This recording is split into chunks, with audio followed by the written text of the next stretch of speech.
বাংলাদেশের নতুন টাকার নকশায় যুক্ত হতে যাচ্ছে জুলাইয়ের ছাত্র জনতার বিপ্লবের গ্রাফিতি।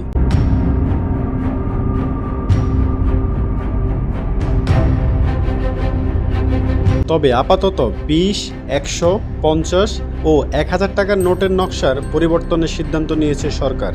ইতিমধ্যে সরকারের পক্ষ থেকে বাংলাদেশ ব্যাংকে চূড়ান্ত অনুমোদন দেওয়া হয়েছে এবং এসব নতুন নোট ছাপানোর কার্যক্রম শুরু করে দিয়েছে টাকশাল। সবকিছু ঠিক থাকলে আগামী 6 মাসের মধ্যে বাজারে আসবে নতুন এসব নোট। জানা গেছে নতুন নোটে থাকবে না শেখ মুজিবুর রহমানের ছবি। এর পরিবর্তে যুক্ত হবে ধর্মীয় স্থাপনা, বাঙালির ঐতিহ্য সহ জুলাইয়ের বিপ্লবের গ্রাফিতি। কেন্দ্রীয় ব্যাংক ও অর্থ মন্ত্রণালয়ের কর্মকর্তারা জানান, প্রাথমিকভাবে 4টি নোটের নকশা পরিবর্তন করা হচ্ছে। পরবর্তী সময়ে ধাপে ধাপে বাংলাদেশের সকল ব্যাংক নোটের নকশা পরিবর্তন করা হবে।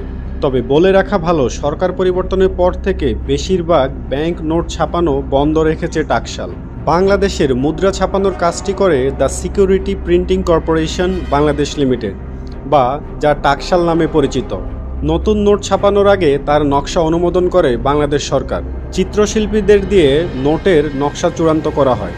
নকশা চূড়ান্ত হলে আন্তর্জাতিক দরপত্রের মাধ্যমে কাগজ, কালি ও প্লেট তৈরি করা হয়। নকশা অনুযায়ী বিদেশ থেকে প্লেট তৈরি করে আনার পর ছাপার কাজটা শুরু করে টাকশাল। টাকশালের এক কর্মকর্তা জানান, চলতি মাসেই টেন্ডার আহ্বান করা হবে।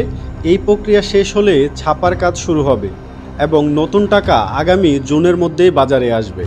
তবে এসব নতুন টাকার নোটে জুলাইয়ের বিপ্লবে নিহত মুগ্ধ, আবু সাইদ বা অন্য কারো ছবি থাকবে কিনা সেটা এখনও জানা যায়নি। এসব নতুন টাকার নোটে তাদের ছবি থাকা উচিত বলে কি আপনি মনে করেন? সেটা অবশ্যই কমেন্টে জানাতে ভুলবেন না। ধন্যবাদ।